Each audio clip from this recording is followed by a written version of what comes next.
Assalamu alaikum wa rahmatullahi wa barakatu. ‘Yan uwana masu karamci da albarka, barkanmu da sake haɗuwa a cikin sabon shirinmu mai albarka na gyaran rayuwa cikin kwana 30 na wannan wata mai albarka na Ramadan, wanda wannan kafa ta Radiant Umma Podcast take ɗaukar nauyin kawowa, tare da ni Abubakar Ashiru Sallau Gabari. Alhamdulillah.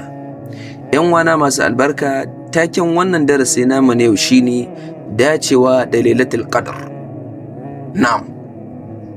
‘Yan uwana masu karamci da albarka, dare na 27 yana daga cikin daren da ake fatan Lailatul Qadr yana ciki ko yana tare da shi. Saboda haka ya dace da kyau matuƙa ‘yan uwa masu albarka mu ƙara himma a ibada domin kada mu rasa wannan babbar dama. Saboda wannan babbar dama ta kasance dama ce wadda ba a cika samu a kowane lokaci ba na waɗannan watanni da muke da su na musulunci. Alhamdulillah.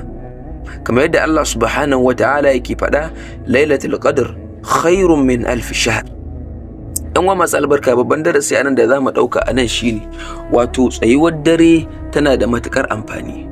Mu ƙara yawan sallah da karatun alƙur'ani da ambatan Allah subhanahu wa ta'ala a cikin wa'annan kwanaki ko kuma wannan dare da ake sa ran Lailatul Qadr, da yawaita addu'a, musamman wannan addu'a, Allahumma innaka afuwun tuhibbul afwa fa'fu anni, Allahumma innaka afuwun tuhibbul afwa fa'fu anni, a wa'annan kwanaki masu albarka, kwanakin mara kenan.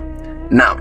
Na uku shine yawaita istighfari, neman gafara Allah subhanahu wa ta'ala yana jawo rahamar Allah maɗaukakin sarki. Sannan kuma sadaka, yin kyauta ko da kaɗan ne, yana da girman lada a wajen Allah subhanahu wataala.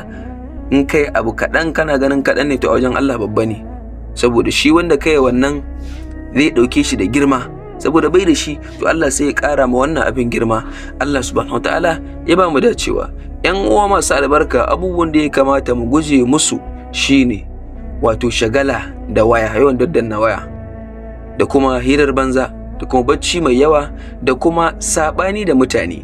A irin waɗannan lokuta ne wanda ake so bawa ya kasance kowane abu zai yi a ga kawai suffa kawai ta mai neman gafarar Ubangiji. Yana da kyau kowane lokaci bawa a gan cikin ambatan Allah, cikin nutsuwa, ya kauce wa hayaniya, ya kauce wa hirarrakin zaman majalisa, daddanna waya, saboda in ka shiga ita wayan nan baka san me zaka gani ba. Akwai abin alkhairi, akwai abin sharri, amma sharrin ta yafi yawa. Wa iyazu billah, Allah ka tsare mu. Yan uwa masu albarka, watakila wannan shine dare da zai canza rayuwarka gabaki daya, da zai canza rayuwarki gabaki daya. Kada kai sakaci da wannan lokaci, kada kai sakaci da wannan lokaci, kada mai sakaci da wannan lokaci.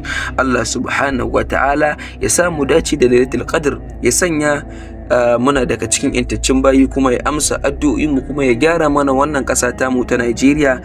Allahumma amin ya hayyu ya qayyum. Wallahu ta'ala alam. Wassalamu alaikum wa rahmatullahi wa barakatuh.